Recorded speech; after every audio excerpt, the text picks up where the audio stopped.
part of the Earglue Media family of podcast.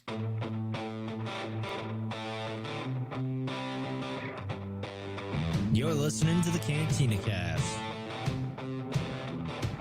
your home for thought-provoking Star Wars talk. Join Albert and Jonesy in breaking down the latest news, trailers, movies, and of course, your favorite characters from a galaxy far, far away.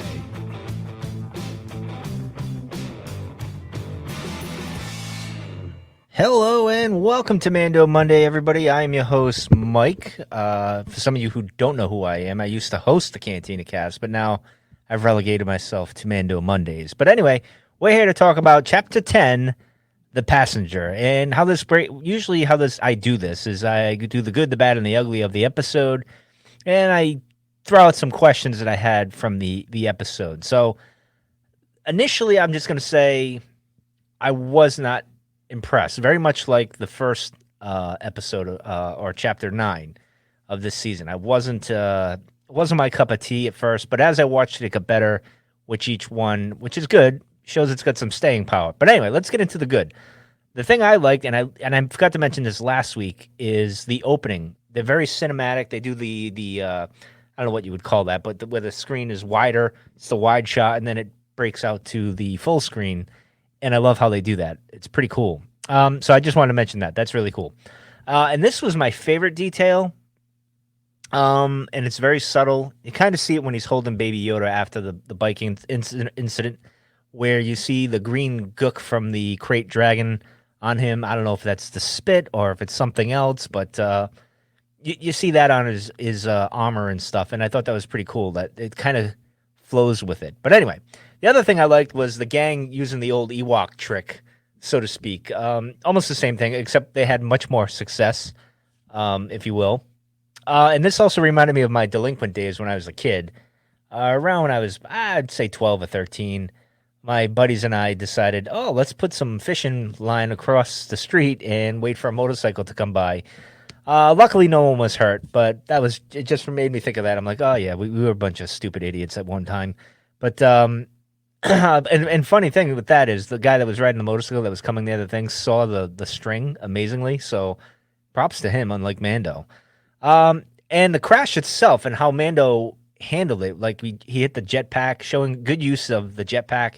And I know we laugh at Star Wars physics, but it was really cool to see the way he centered himself and got back on was able to get on his feet. And what I also loved about that is how him doing that action took away from him really defending himself, because his priority was to plant his feet and figure out what's going on and across the child. But then they kind of caught him off guard, hit him in the face or whatever, and threw things off. And I thought that was pretty cool that, again, like last season when he was up on the sandcrawler, he's a great fighter, but he's not perfect, right? And so that was a great use of things right there. And then the other thing I thought was interesting, and this goes to the dad thing, and I'm trying to get through most of this really quick with the good, is Mando giving up the jetpack for the kid. Like, he's willing to give up things for the child, and he's like, you hurt the child, I'm gonna hunt you down anyway. It's on principle now, which is pretty cool. I like that. The use of the child was done pretty well in this episode as well. Excuse me while I get a sip of my drink here. And this has been a concern of mine, as I've mentioned last season, and I'll even mention a little bit as we go down here. And the other thing I thought was cool, and I don't know if I saw this on New Rockstars or in the Discord channel or something like that, but the fact that the child didn't use his powers to save Mando throughout this episode was really good. And I think that's what made the child work really well in this episode, compared to the previous episode. So, but anyway, Mos Eisley having an active life, nightlife, it seems. And I got to pause and maybe lighten up the image so I can see who those background characters. It'd be cool if Boba Fett was in the background there, but I haven't done that. I haven't really looked around to check that out. The lady that's at the bar when he walks into the cantina, she looks familiar. I just don't know what from. I want to say from A New Hope, but I could be completely wrong. But anyway, and then we got Baby Yoda eating the frogs. He's got a thing for frogs, apparently. But I have more on that as well with the speculation on that. And I just thought it was funny, the child, being the last of his species, from what we can tell. he might not be. I'm sure there's other Yoda-like species out there. Is the fact that he's eating the lady's last of her lines, her line, the frogs, right? And it's just like, huh. But we'll get into that in a minute. And the Peli and Mando dynamic, I think, plays really, really good. It's like very comedic gold, and not even comedy in over the top sense, like camaraderie friend thing. Although I have a theory with Peli too, and that's the other thing I put in here was great comedy, great action as well. I think this was a I felt it was a little more faster paced and more action packed than last episode, Chapter 9. I thought that was really good. And of course, the X Wing chase scene, which is really, really awesome. And Jerkface Filoni, we got that. I love seeing him being kind of almost like when he's on the stage, not the podcast stage, but the stage when he's talking about Clone Wars or Rebels or something. He's kind of jerky a little bit about giving answers in a rubbing way, a kidding way. But I thought it was great. It was nice to see Dave yet again. Apparently, last year he said he didn't like being the X-Wing guy, but apparently I think he did. But anyway, the spiders and Mando escaping with Frog Lady, I thought that was really cool to see. Again, more crazy top action. Like, it was really good, fast-paced action episode, I thought. The callback to using the droid for the vocal I can't even say it right now. The vocal whatever to get his voice. Anyway, I you know what? I'm getting ready for this show. I could say it, and I have it in my mind, but I can't spit it out. It's just weird. But anyway, and of course the callback to Ralph McQuarrie. Anytime you throw a callback to Ralph McQuarrie, and we had a debate on our Discord. The spiders, I said they were the ones from Rebels, but they're not. They're a different kind of spider. But this looks exactly like the concept art that Ralph McQuarrie had for Dagobah that was going to be used. Of course, that got scrapped. So I thought that was really cool that they brought that to life. But anyway, let's get into the bad. The bad there's some ugly this week, but the bad was Mando walking to the cantina. Sure, it makes sense. He's in the desert. He's lost his ride. He's got to walk. But how did he know to meet Peli at the cantina? And why couldn't he just calm her for a ride? That seemed very odd to me in a way. I get it. They're trying to I don't know. It didn't really work for me, but yet it kind of worked for me. The frog lady needing to get to Trask. Why was she separated from her husband if they're in this time of maternity, right? Like we gotta get these eggs going and everything, but yet here I am there, and I guess the father went off to find a proper place. So I don't know. It was kind of crazy. But anyway, too many eggs in the tub. That was another thing. Like, it seemed like there was maybe, I don't know, I would say 15, 20 tops, but then when we're in the hot tub time machine, there's like 40 of them, it seemed. And why? And this is the other thing. If she's in the tub there, right? If she's in the hot tub, why didn't she? Why doesn't that backpack thing have a heater in it to, keep the eggs at least warm? You thought that jug would have something to make it so it works, right? You would think that that's something they would have in that. But anyway, all right. So that was the ugly. I mean the bad. The ugly. I don't know. I don't know if it's ugly. It's just this is the ugly I found. How did the gang know where to set up Mando? Right? Like, I mean, obviously someone's tracking him here. We'll get into that in a minute. But like, it just seemed a little odd that all of a sudden this gang is doing that. I guess they wanted to show, okay, the child is still being hunted. I get that. The hot tub time machine thing, I didn't have too much of a problem with it. The only for a moment I thought we were getting frog boobs. I thought that was coming. I was like, whoa, Disney Plus, what are you doing here? But the problem I had with this was, how did she know where to go to keep warm? Like, how did she? I don't know her physiology, right? Like, by the way, she reminded me more of a gecko than a frog. I'm sure they can find a heat source with their vision or something, and maybe she saw that. But it just seemed a little odd. But anyway, the other thing, storytelling is getting a little weak for me, in a sense. A little weak. Not a lot, because we keep getting these monster episodes. And not that I'm against having monsters in Star Wars. That's part of Star Wars. I love that. I feel like we're going to that well a little too much right at the moment.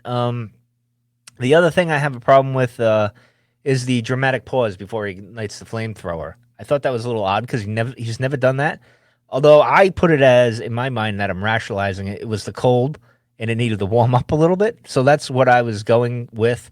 And of course, it felt like a filler episode. Now we've had a hot debate in our Discord channel where we've said it's filler for right now. We see it as filler, but eventually there's going to be some sort of payoff with this episode with the spiders, and maybe obviously I think with the New Republic X-wing fighters, I think that's the bigger draw there. Like that's the thread that's probably going to carry on. I say the spiders as well, and used in some way. I don't know. We'll find out. Or going back to that planet, I know someone, I think even New Rockstars pointed out that the planet might even be the planet that we started from, and I can't remember it off the top of my head, where we got Fishman, the blue guy, and captured him. So maybe they went back there. I don't know. We'll find out eventually, I'm sure.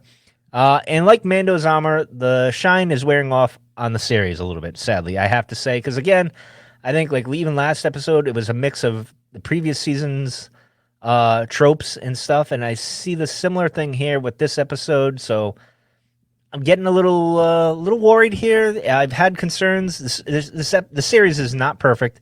It's never been perfect, but it's pretty good. It's solid, right? It's not. I expected there to be flaws. I just hope some of this stuff gets ironed out. And of course, this year with COVID and everything, who the hell knows? Season 3 starts filming soon. I hope, unless everything shuts down again. But let's hope that doesn't happen. But anyway, the questions I have, I'm going to throw out to you guys going forward is who tipped the gang off about Din and the child? Made me think of Boba Fett. Is it possible Boba Fett got in touch with these people? And is it possible Boba's running this gang? Or did Boba just make a deal with them to get they could get the child and he gets his armor back in the Mando's armor, and maybe he wants to upgrade his armor. So it's just something that I thought of. And then this is one that New Rockstars, and I hate keep going back to them, but they pointed out an interesting theory.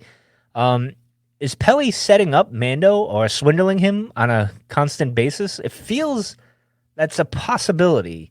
And then, of course, there's another one. This is going around the web. I don't know. I saw it, I think, at New Rockstars, or I might have even seen it in our Discord.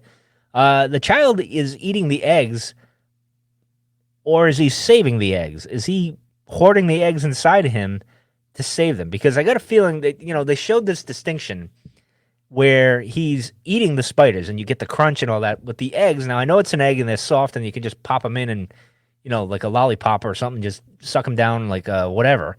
But it almost feels like that was a distinction. They wanted to show that distinction. Like he's more careful with this. And then what really it seems odd and kind of makes me think that this is the case is because when he first sees them, he's touching them. So I'm feeling, and you feel the force, like he's using the force at that one moment. The one time he's using the force in this episode is with the eggs. And I get the feeling he senses the danger and the need for him to take care of those. So that's why I think that's the possibility, because that's the one time you see the music and the eggs come to him. I feel like he's popping them in his mouth to hoard them, so later on he can spit them up. Because I have a feeling Frog Lady's eggs die out, maybe, but I could be wrong. Because next episode we're going to Trask and we're gonna see. I don't know if. Well, we'll see. We'll see what happens, right? What would be the reason the eggs not make it or something like that? So I don't know. It's just an interesting question. Do you guys think he's protecting them or not? But in any case, that's all I have for this episode this week. Not much here. It was a decent, solid episode.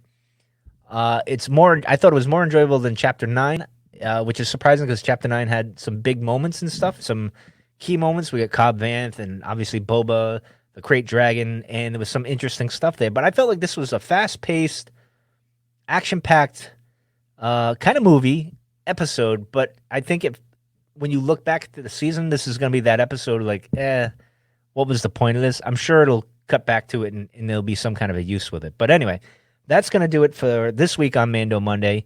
Be sure to check out Albert and Jonesy doing their thing. They'll be breaking it down far more detail than I am. So I hope you guys enjoyed, and I will see you guys next week.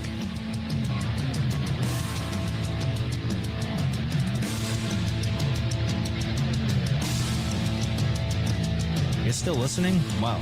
That's amazing. Well, I'm here to give you the disclaimer. Normally we do a big, long, drawn-out disclaimer thing saying what's what and who's what and all that other stuff, but I think you guys kind of know that Lucasfilm and Disney have no affiliation with us at all, and we have none with them. We talk about Star Wars, which is their property, and all that other good, fun stuff, but I think you can tell which is our stuff and which is their stuff. If you can't, well, then send a lawyer to send an email to me, and I'll be glad to chat with them. Other than that, you know what's what, so that's your disclaimer.